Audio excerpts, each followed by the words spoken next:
And welcome to the Destination Gettysburg podcast. I'm Rick Kennis, and we're joined here by Jean Howard Green. How are you? I'm fine, and thank you for having me. Absolutely. It's a pleasure. Later in this episode, we'll be going on location. Myself and Andrew Dalton from Gettysburg History are going to be out at the historic Hopkins House, Yes. Which, of course, will be the future home of the Gettysburg Black History Museum. That is correct. But first, of course, I'm joined by you, who have been instrumental in joining alongside Andrew and the folks there with Gettysburg History and alongside the Lincoln Cemetery Project Association to bring that vision to life. So obviously, before this, you've been doing remarkable work preserving the stories of Gettysburg's African-American community and so much more by way of caring for some of our historical aspects that we have here. But of course, now you're partnering with Gettysburg History to create this new museum to ensure that we have a place where they have a permanent home for these stories. So again, it's beyond an honor to talk with you today because you've been so instrumental in our Black History Trail for Gettysburg as well, which we'll get into in a little bit. Yes. But I wanted to talk to you about the history specifically here of the Lincoln Cemetery Project Association. Mainly, what has your work looked like to preserve that history? Well, our main goal with Lincoln Cemetery is to rehabilitate the land and mainly to build it up. Over the years, if anyone has gone up on our website, there are various photos that show the state that the cemetery was in at one point, not cared for. And when I say that, I don't want to demean any of the other persons that came before trying to care for the cemetery.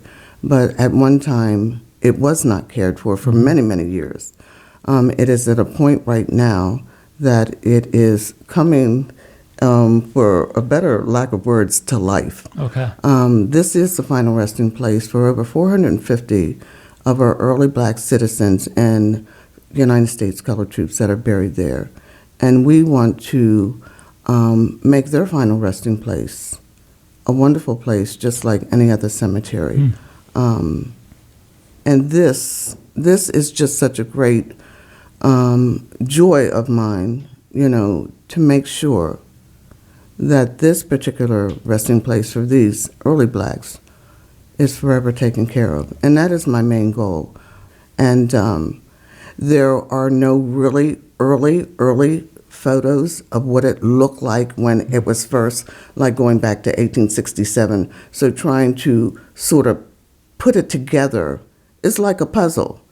And I'm finding things which I have a crew in there working on at the present time, where there were graves that were outlined, individual graves, that some of the bricks and whatever have fallen way underneath the ground.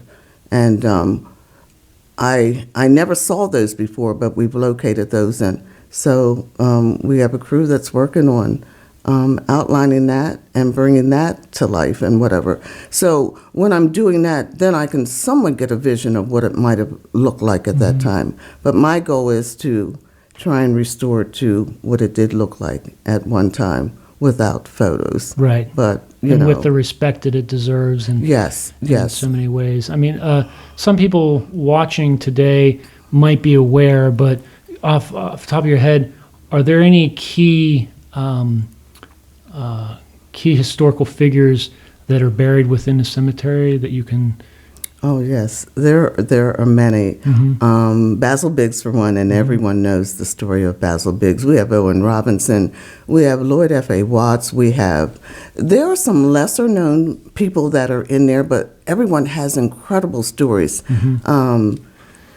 Samuel Stanton, who is a descendant of James Geddes, the founder of Gettysburg, his slave girl Sydney, her daughter Getty Ann.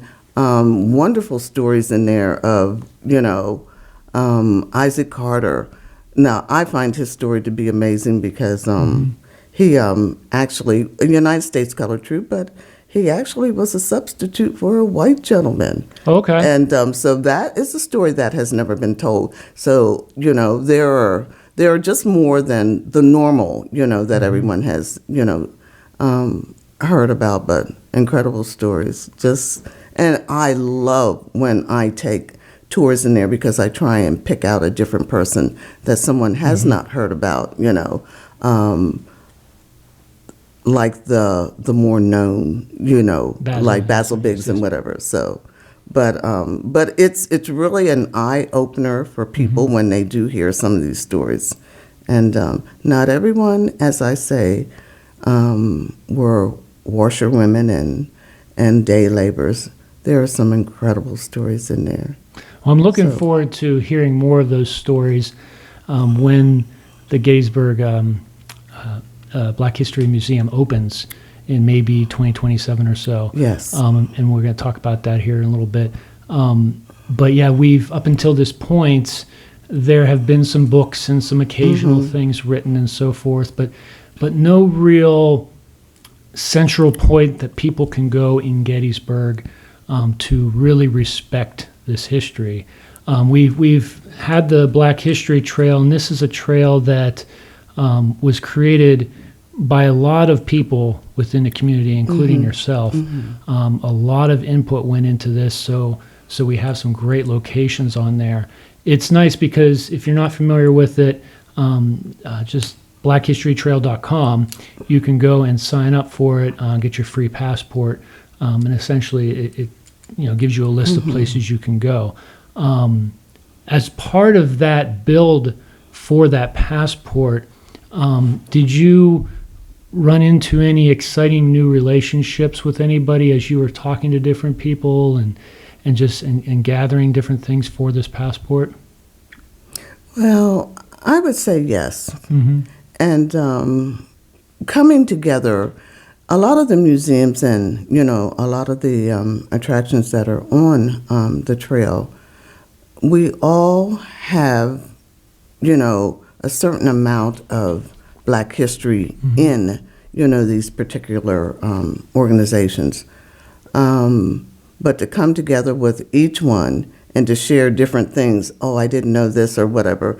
And I think that was the fun part of it, trying to put everything together and share what someone had and someone may not have had. So I think that's great in any aspect, So, and, working with other organizations that you may know the person, but, when we're coming together on, something like this, it's a different type of bonding and getting to know someone. So yeah, there were a lot of meetings, I'm sure. Oh yes, yes, and it was just fun. Everyone was really, really great to work with, and wanting to do this, and this, this is so important. I think the thing about it is because Black history, there's a little in every museum around, but not to the magnitude of what people know of. But when we put the museum together, people will know what the Black community had to contribute to Gettysburg. And that's the thing that really, really warms my heart, because I know, I know, and, and the more you dig, the more you find out. And there's an advantage of growing up here, living here all of your life, because you have some stories that, people didn't really, really know about.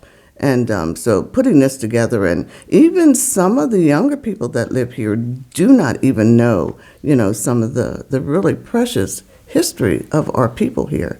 And I just cannot wait until it's all unveiled. Well, I'm excited. I can't think of a better place for it.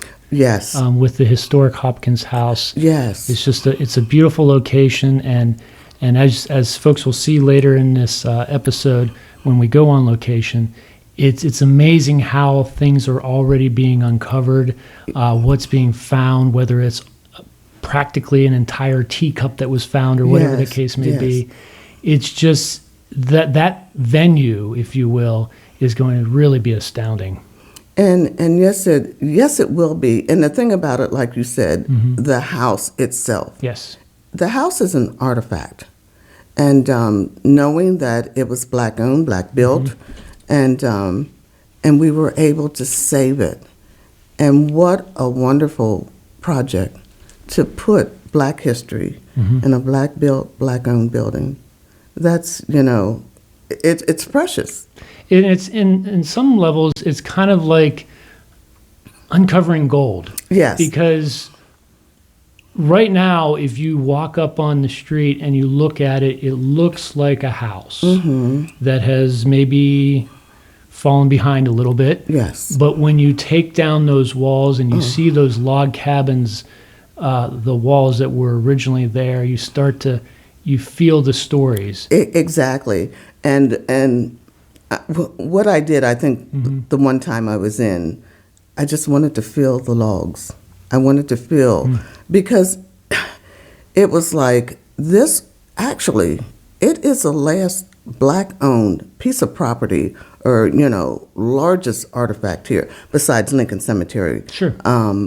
But to feel the logs and whatever, and just, wanting to get a sense of Hopkins itself, and this is what we're going to do, and hope you're looking on through this whole process, It's, well, you mentioned touching the walls, but right now, if you go in there, the floor is opened up, and you're almost tempted to reach down and grab a little bit of the dirt Yes, that yes. was underneath. Yes.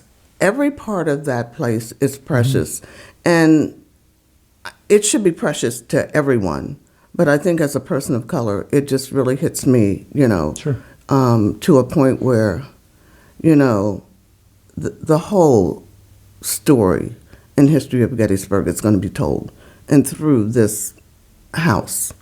And it's special. It's just very, very special and moving. And I'm getting emotional, Well, I don't. I'm not surprised. It's an emotional topic for many people. It's going to be something astounding for a lot of different people, And yes. especially the people who live here, who have had history with even with the 200 or so people who at that time Yes. lived in the community and represented the community, to people who are visiting the area. So there are many things that you can envision for the future of this museum, but what are you really hoping visitors will get from this experience? Well, for one thing, there are a lot of visitors that come here know of just like Basil Biggs and just a few. They really don't know that there was a whole Black community here. I want them to get to know this Black community, and going through this museum as we go from slavery to up to present time, you will get a feel of what it was like to live in this town from beginning to present date. And I want them to just know that this history is just as important as any other history.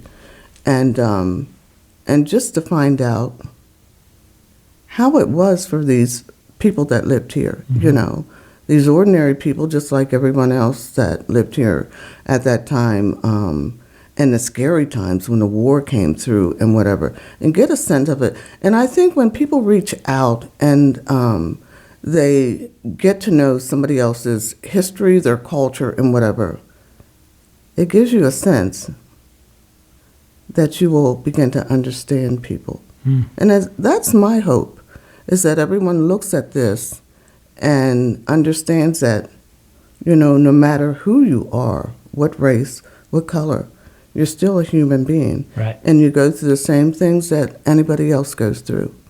And and I want them to get to know these wonderful folks, and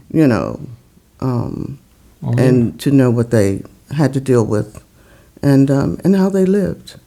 It's a completely different time frame. It's hard to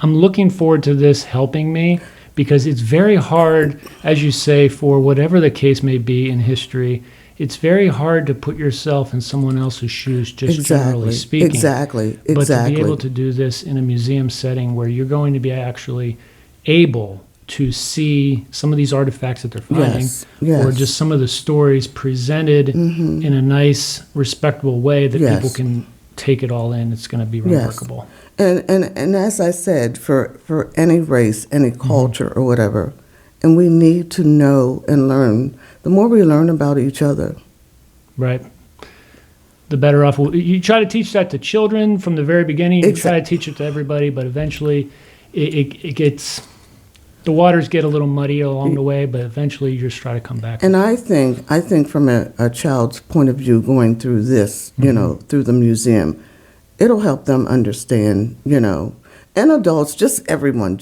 and even me, I know going through, even though I do know the history, but still, it's putting the whole thing together as Andrew and all of us sat down and, put the storyline together, and it's moving, and we are the ones behind it, but it's still very, very moving for us, What's that process like, putting that timeline together, and just, because it was just a few short weeks ago that the capital campaign was launched to raise money for the project, but like I just can't imagine everything that you do to like lay it out, like from the building to it's a lot. It's a lot. And to be perfectly honest, we have been out here for a while, even though shortly after when the building was purchased and we decided what we were going to do with it, we have been laying out, digging to find as much history, as we could. So we have been working behind the scenes for a long time. And each time we come up with something, it's like, hey, look, and it's just incredible. And I couldn't have, I've been involved with many, many projects before, but this one, I think, is the one that really, really touches my heart. And I'm just honored to have a part in, putting this together as Andrew and Tim and all of us, the architects and whatever. It's just incredible. And I'm excited because I know the logistics of it, and it's going to be this awesome, museum, and I just can't wait to share it with everyone, with the whole United States. Well, hopefully. Everybody can be a part of it. Not quite with the magnitude of effort you put into it, but everybody can be a part of it if they just donate. And anything, whatever is possible. Yes. Can you explain that process? Is there an easy way that people can donate to the campaign? Well, right now we do have through Gettysburg History, we have a page, the Hopkins House. Okay. And so there's a website and whatever, and you can go and donate on that. But I have to say, when we had the launch, and Anna DeVere Smith had made a comment, and and I thought, what? That is what a true, whatever you give. A quarter from a child or whatever, it is still giving something, and those quarters, they add up. So, well, I'm just beyond thrilled to have this here. 2027, is that when you project it might be? Yes, we're looking at 2027. Okay. And the whole thing is, it's sort of like gone really, really fast. We purchased the building, and we have the launch, and now, in a few weeks or whatever, we will be taking down the part, that needs to be taken down. And then next thing we know, the rest is history. 2027, yes, we'll be here. Yes. And there we have our museum, and so we'll have a grand opening, and it's going to be just great. The spot that it's in, too, and that's another thing, because that is... that section of town is a historical section of town. And the location, it is in the black section of town. And I think that's wonderful, too, because people will be able to take tours around that section, too. And so we can reach out and, take tours of that section. Me, I know, and each time when I'm with Andrew, I'm like, oh, okay, this was here, and, we're going through the alleys and whatever. But such a central location. Well, that's And, whereabouts the colored school wasn't it? it's a street over. Okay. It's a street behind, actually around the corner, but the colored school was there, yes. So that is, as we're talking, I'm just visualizing because I know what was in that area. And so that little section of town that we were allowed to live in, those 3 streets, are coming to life. And Beautiful. so, yeah. Well, I can't wait to see it all take place. And again, I'll put the link in the notes and whatnot. Yes. But yeah, and play a clip here in a little bit of myself and Andrew out at the Hopkins House so people can see it for themselves. But I wish everybody could walk through there like I did. I was being careful not to put my foot through the floor a couple times because it almost happened. Yes, Because I'm not exactly the most graceful sometimes. But no, it's inspiring. It is. It really, really is. And as I said, I just can't wait, or we all cannot wait to just share it, with everyone. And I do hope that people walk away with, oh, now we know about the Black community that was here, what they went through during the war and throughout. And it completes the whole Gettysburg story. Well, just to mention one more time, the Black History Trail, this passport or journal rather, that's part of it is whenever you check in your first location, you get this journal, and the idea there is that you can record your thoughts as you go along, and I think along with your comments there, I think that really goes hand in hand. But I can't thank you enough for joining me here today. And well, thank you for having me. Absolutely. We'll look forward to the future of the Gettysburg Black History Museum. Hey, I'm here with Andrew Dalton with Gettysburg History. How are you? Great. Thanks for coming out. We're excited to have you here. This is amazing. You've been working very closely with Gene, who you can tell us more about here in a bit, about this project, this capital campaign, which you just launched a little while ago.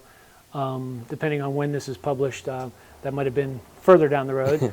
But donations are being taken right now for the capital campaign to turn the historic Hopkins House into something that will truly honor Gettysburg's Black citizens. Yeah. So what is the significance of this house to begin with? Yeah, it's an incredible opportunity for us, and I think for Gettysburg. This is an 1840s log cabin that was built by Black workers here in Gettysburg before the Civil War. And it was most famous for being the home of Jack and Julia Hopkins. Now, Jack Hopkins was the janitor of Gettysburg College at the time of the Civil War. But he and his wife and his children lived here before the war, and then actually after Jack's death, his wife and children moved back into the house. So there's many layers to the history here. Jack was beloved at Gettysburg College. He was even included in the yearbook, his photograph. When he passed away, the faculty and staff and students all turned out for the funeral. But he had a really amazing earlier history here in Gettysburg with his involvement, we believe, in the Underground Railroad. He was quite prominent in the town, hosted events at this house. Actually, there was a 4th of July ball held in this house in 1860, and the entire Black community of Gettysburg showed up here, and the house is so small, but people were dancing in the house and then out in the street, and they'd rotate into the house because it was a small area. So Hopkins was beloved. His son, Edward Hopkins, was a soldier, fought in the United States colored troops during the Civil War. And then when he returned to Gettysburg, he started his own business. He had a restaurant, and he also ran for office and became the first Black elected official in the history of our town.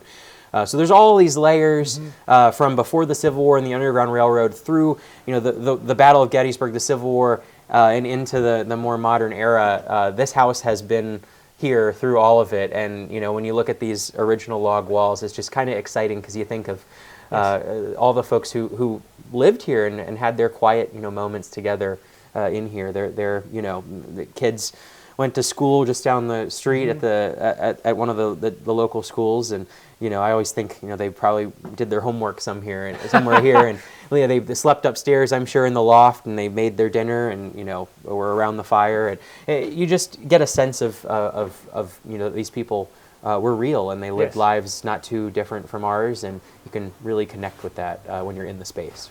But I'm looking at the walls here, which have been recently revealed. It's amazing because it's like stepping into a time machine, and you can see some of the detail here, such as the paint on the wall. Was it common for a lot of the walls to be painted white at that time? Yeah, it was a way to kind of seal things up. On the Okay. inside and outside, people would whitewash their homes. And so Okay. this is original paint, we think, from the 1840s when the cabin was built. And you can see this house in a photograph taken right after the Battle of Gettysburg. Way in the distance, the photo was actually taken from the gatehouse of Evergreen Cemetery on Cemetery Hill. Okay. And if you blow the photo up and magnify it really far in, you can see the houses along South Washington Street where we are, and you can see this house in its original state, which was a 1.5-story log cabin, and it looks like it was painted white. Yes. So I'm not sure if we'll repaint it white, because I want to, we want to be exposing the beautiful wood and preserving that, but you can see the original, the white here, and on the outside as well, you can see some of it in places where we've looked. But this was not like this until recently. There were plaster walls covering it all up that had been added more recently. So one of the first things we did when we acquired the property was to bring in a crew to actually take all of the plaster walls down so that we could see the state of the original log cabin. And boy, were we excited and pleased when we were able to know for sure that the log walls are still there. And we found artifacts hidden all over that had fallen down into the walls. Those artifacts, what kind of artifacts might you have found? Everything you could imagine that was from the household. Lots of pottery and glass and bottles, and but on the upstairs we actually found a lot of items that had fallen out of the attic into the walls, and so there were we found some pamphlets and brochures from events. We found that were still preserved, believe it or not. We found shoes, I think 7 or 8 shoes that had probably fallen, possibly were put there for good luck. Sometimes you'd see a shoe in a wall and it's good luck, but I think these might have been shoes that had just fallen from the attic. And all kinds of, actually my favorite artifact is it is a sewing block. It has it's a needle to put the needles into. It has a name. I'm sure someone watching will know exactly what I'm talking about. But it's a very, very old piece, and it's probably from the era. We found a coffee can that's probably from the Civil War era. And so these things were just for 100+ years. They've been just sitting behind these plaster walls, and now I'm sure we're going to find quite a bit more as we keep peeling back the layers. So as you do peel back those layers and you find these items, are they providing some inspiration for you for making the exhibits once? Because I mean, this is going to come with a museum and all kinds of... Yep, the house will be the focal point of the museum. We're working very closely with the Lincoln Cemetery Association, which is just down the street here. That's the only existing black cemetery here in Gettysburg. And that board, those individuals, and also a committee of local residents who are descendants of some of these families that lived in this neighborhood of Gettysburg. We meet every month and we go over all the photos and artifacts and content, and we're planning a really unique story that starts, well before the Civil War and goes kind of through the history of this part of the town. The people who lived here, their businesses, their lives, and their, struggle. We're only 8 miles from the Mason-Dixon line, so we are so close to that artificial line between slavery and freedom. And so these families, they lived in a constant state of anxiety about, their protection. Would they be safe in this town? And there were incidents where slave catchers came into Pennsylvania and just snatched people up and grabbed them and took them south. It happened here. It happened right in the streets of Gettysburg. And so that's part of the story. But this part of Gettysburg, this neighborhood, this community, has never really had its story told, and through the descendants we are now going to be able to put those stories in front of millions of people who come to Gettysburg through this museum here. Amazing. So what does this isn't your first go around with a capital campaign, raising money. I mean, you've been synonymous with this kind of activity for a while now. Right. What level goes into getting people passionate about this enough to give a little bit of change to this project? Yeah, that's a great question. I really do love that part of this, because the the more we can get people excited, the more resources we have to make this truly exceptional. A lot of museums, they work really, really hard to raise money just to have kind of a museum with artifacts and cases and text on the wall. What we have done and what we've been fortunate enough to do because of people's generosity is go beyond that and use, immersive technology, light and sound and shadows, and we want to do that here. We've done it at our other museum, Beyond the Battle, where we have an experience called Caught in the Crossfire, where they'll come into the space and they're in a recreated house during the battle, and you hear and feel the battle taking place. But we want to do that same thing here, but in the actual space where these events happen. So, I hope that we'll have enough, support to be able to turn this log cabin into a living, breathing experience where people can meet the Hopkins family. They can perhaps, observe what's happening as the Underground Railroad activity that swirls around this house, is taking place. And then some other elements of, how the black community dealt with the battle and the Confederate Army occupying the town, and ultimately played a key role in moving the bodies off of the battlefield into the National Cemetery that was done predominantly by the black community here in town. Wow. So there's just so many layers to the story, but the support that we've gotten so far, we already have $1 million raised, and Excellent. I'm hoping that we can... Because how much will it take? $2 million is our goal Okay. at this Okay. time, and I'm hopeful we can achieve what we need to with that price tag.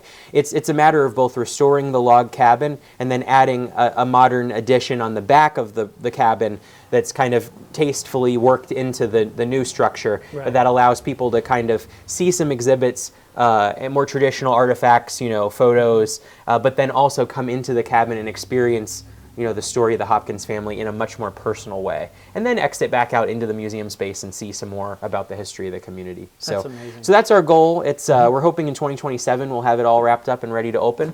At this time, it's hard to predict how fast these things can go. Well, if it's anything but- to the Adams County Historical Society's record, I'm sure it'll go off without a Thank hitch. you. Yeah, it's been really fun, and I have to say, I think people really appreciate this project because it's a story that just hasn't been told, Right. and it's exciting because visitors are going to come here and get another perspective on Gettysburg. Every time we do something new, I'm hoping we can introduce them to a new story, a new perspective, something really exciting that's going to engage them. And the story of what happened here is just truly exciting. It's real, it's authentic, and it's exciting, and it'll be great to honor those people who called this place home. And Yes. I often think, like, what would they say if they saw Right. all this happening with their home, and we're literally standing in the space where they lived, and I hope that they would be happy with the progress we've made toward elevating all of this and getting it out in front of people so that their stories are remembered and Absolutely. inspire people, just like all the other great stories from Gettysburg. Well, even aside from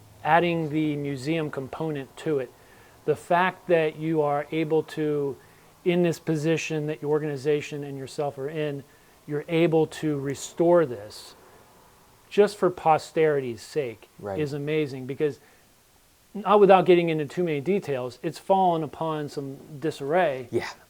Yeah. Whether it was a hoarding situation or whatever it might have been. Yeah. This being one of the last Right. black-owned homes. Right. Yeah. To be able to maintain that for the future is amazing. Yeah, it is. And I think, we've done a lot of research on the town, and my good friend and colleague Gene Green has done probably more research than anybody. And we've learned a lot about these families and these structures in town that they lived in. And this, to our knowledge, is the last surviving Civil War era home of significance to the black community. So, it was owned by a black family, lived in by a black family. And so that, it was about 10% of the town was black at the time of the Civil War, and for the most part, they had very little means, and so they lived in very small, usually wooden homes. And over time, these things get replaced with bigger homes, or Sure. homes with brick or stone, and so it's kind of miraculous that this still exists. And because it's a log cabin and it was covered up by more modern siding and plaster Sure. and everything, it was able to survive. And it's the last the last real structure from this period that we can use to understand these families and their experiences. Well, So, correct me if I'm wrong, yeah. but Jack Hopkins' widow went on to live in his house for She did for how until long? 1890. Okay. So yes, and they had expanded it in certain Okay. ways. They pushed it back a little and they raised it up a little bit, so it grew. But Mrs. Hopkins, Julia Hopkins, lived here for the rest of her life, and she died in 1890, I believe. And she had lost at that point, both of her children and also her husband and I think a grandchild also. So she was kind of the last survivor of the family in 1890. That's the last time the Hopkins family was associated with the property. But you know, she lived here longer than anybody, and she was actually born free here in Adams County. Jack, we believe, came from Maryland, may have been a slave. We don't know for sure, but it's hard to, with a name like Jack Hopkins, it's actually so common that it's often hard to figure out exactly whether is it this person or this person. But we have photos of Jack Hopkins and Edward Hopkins, his son. That's incredible. I wish we had a photo of Julia Hopkins. We haven't yet found one. Okay. There are no living descendants, direct descendants that we know of, but we have communicated with descendants of uncles and aunts and siblings. So peripherally, we have some wonderful families we've connected with who have a real connection to this house. Yes. And I can't wait for them to see it when it's all done. Well, you had some, at the launch of the Capitol campaign, you had some speakers Yeah. on hand for that, and some people who were connected to Yes. Basil Biggs. Exactly. Another Basil Biggs prominent was an figure. associate of Hopkins, and he lived just a few houses down at the very end of his life, and he passed away just on the corner in 1906 in the brick house just down from here. But Basil Biggs, of course, together with Hopkins, they're really kind of movers and shakers in the community, and they're both, we know, very involved with assisting and helping black families that are coming through basically as refugees during the Underground Railroad, but also during the Civil War. One thing people don't talk about a lot, and it's a fascinating story, is that when the Union Army starts to occupy parts of Maryland and Virginia, there are people who are enslaved who are now behind Union lines and are able to get away. And so they are streaming through places like Gettysburg and looking for help from established figures in those communities to help them on their way. So there's no doubt that this house, that other places, that are still standing, other houses related to Basil Biggs and his family, these places were used as kind of a refuge for people as they made their way to a new life.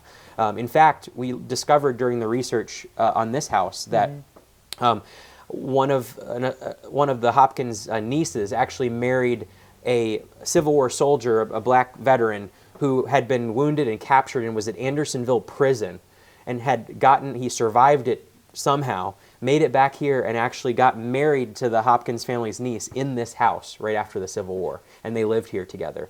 So those are the types of stories. This guy, his name was Aaron Smith. He escaped slavery near Harper's Ferry, now West Virginia. Came here, enlisted, fought, served his country, was shot in combat, went to Andersonville, came back, got married, and started his life with his new spouse in this home.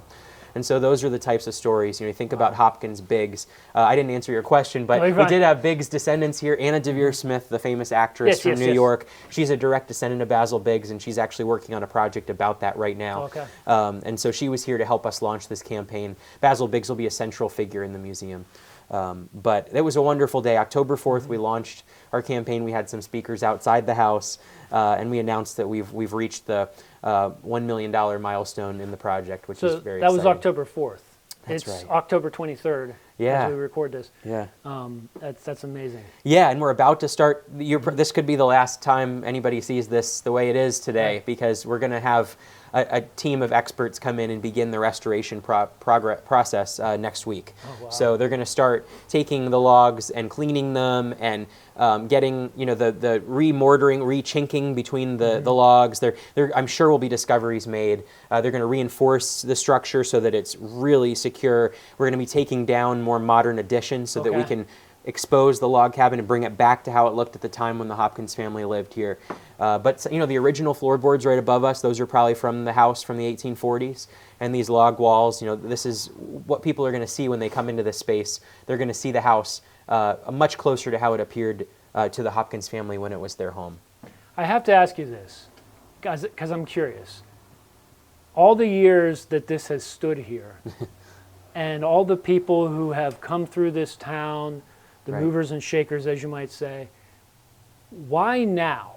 What was the perfect set of circumstances that brought you and Jean here to this point now where you were able to save this house from being condemned Yeah. To the point of no return. Well, Gene deserves enormous credit, and I should say too that the effort to establish a Black History Museum here in Gettysburg goes back decades. Okay. The Nutter family, Mary Alice and Jane Nutter, were instrumental in advocating for a Black History Museum in Gettysburg, and they made a lot of progress toward that goal. They began collecting materials, photos, artifacts, and were able to operate a couple locations where there were kind of temporary displays.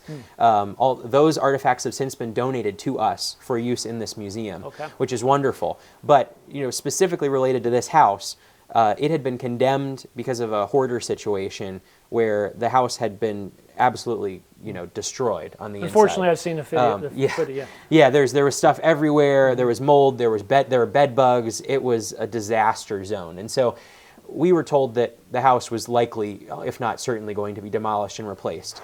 So we had a few donors come forward, and we knew that the house was important. I don't think at the time we knew it was really the only structure left, but we had some donors come forward, and they put together the money for us to buy it. And so we purchased the house for something like $75,000 in 2023. Since then, we've been working on plans, fundraising, and also just kind of exploring. They call it exploratory demolition, where we look under a wall, see what's going on there. Is that okay there? What can we do here? Or when are these additions built? Can we take them back? Can we safely restore it? And the answers have all been yes. Yes, we can do that. Yes, we can do that. Yes, it's still in good enough shape to be saved. And so I'm just relieved, honestly, that when we took that risk and we took on the property, we weren't really sure if the house could be saved. We were hopeful, but we didn't know because we didn't know what was behind these walls. Yeah. And now that we see these logs, they're like 80% of them probably are totally fine, and they're going to be able to patch some other areas up, and it's going to look very much like it did for the Hopkins family. And I think I'm hopeful, a lot of local families who've been waiting a really long time to see their ancestors' stories kind of included in the big ecosystem of Gettysburg's history, and now to have this brand new museum that will open where you'll be able to learn about Basil Biggs and Jack Hopkins and Mag Palm and some of these other heroes in the community.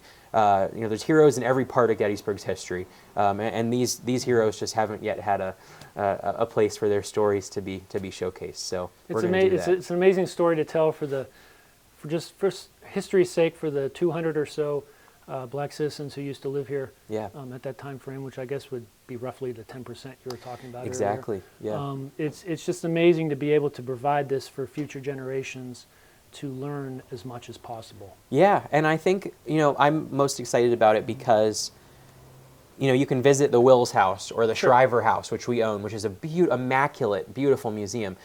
Those families had tremendous resources. They were professionals. They had, they had 4 floors of beautiful furniture and wallpaper and wall hangings.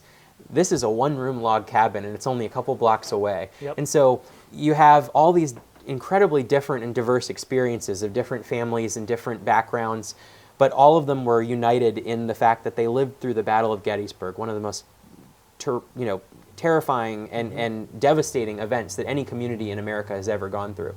And they were all kind of, almost made equal by that experience because of what they all suffered and how they overcame it. And I just think there's a huge lesson in empathy where we can come to these types of places and get these small but really deeply personal stories about how families dealt with so many struggles, whether they're the Shriver family on Baltimore Street, where the attic was taken over by sharpshooters and the house was ransacked, or whether it's the Hopkins family here, where they had, their few possessions, were taken and destroyed by the Confederates because they had fled in fear for their safety. So some of those possessions that they might not have taken, you might be finding some of that. Exactly. I think we will undoubtedly find some things that were disturbed by the events of 1863. That took place here. So I just can't wait. I want to bring those stories to life. I want people to walk into this space and hear Jack Hopkins talking to them, as closely as we can get it to what he may have sounded like and how he may have remembered these events. He didn't read or write, so I wish we had a little bit more, but we've gathered every little shred of anything we could put together to paint the picture of his life and his wife's life and their children, and we couldn't do that without the community here and all of these folks who grew up in Gettysburg and understand perhaps better than anyone what it was like to grow up in this community, and to the pride that they all have in their ancestors is something that's really exciting for us. Well, I'm looking forward to when this project is complete, which will be sooner rather than later, coming back and maybe doing another follow-up That would be to great. see how things have changed, because this is just astounding how far this has come already. Yeah. And as soon as next week, whenever some of this is being worked on even more, Yeah. I cannot encourage enough for people who are interested in Gettysburg, in history, Thank you. whatever the case may be, to look up the campaign. Thank you. Give a little bit of money. Thank It you doesn't so it doesn't much, matter yeah. anything. I mean, Everything helps, seriously. yes. I mean, I know there's things in our budget that cost $20. There's things Sure. that cost $20,000. Yep. And that is just the way these projects work. So every little bit helps. And GettysburgHistory.org is our website. So Okay. if folks want to check it out, they can click the donate button and see a list of all of our projects. But this is at the very top of our Okay. list because it's our top priority at the moment. Well, of course, it goes without saying, we'll be sure to put that link in the description, if you will. Thank you. Wherever links are allowed, so to speak. Thank you. That's great. Because this will, of course, be on YouTube, but then also through Spotify and whatever else. Yeah. But no, That's awesome. I can't thank you enough. On a lighter note, I want to thank you for not falling, because you might have seen my eyes occasionally going like this the whole time. Yep. I know. I've been in that dirt a lot doing. Yeah. We actually did some archaeology down there, and we were sifting through the dirt. So Okay. I've been in this room enough that I have pretty good bearings, but I would be the type of person to go off the ledge there. So. Well, sounds good. Well, I appreciate it. But yeah, can't thank you enough for Rick. doing Awesome. this and joining forces. Really fun. Yep. We'll Yeah. have everybody back and show you what it looks like when all is said and done. All right, sounds good.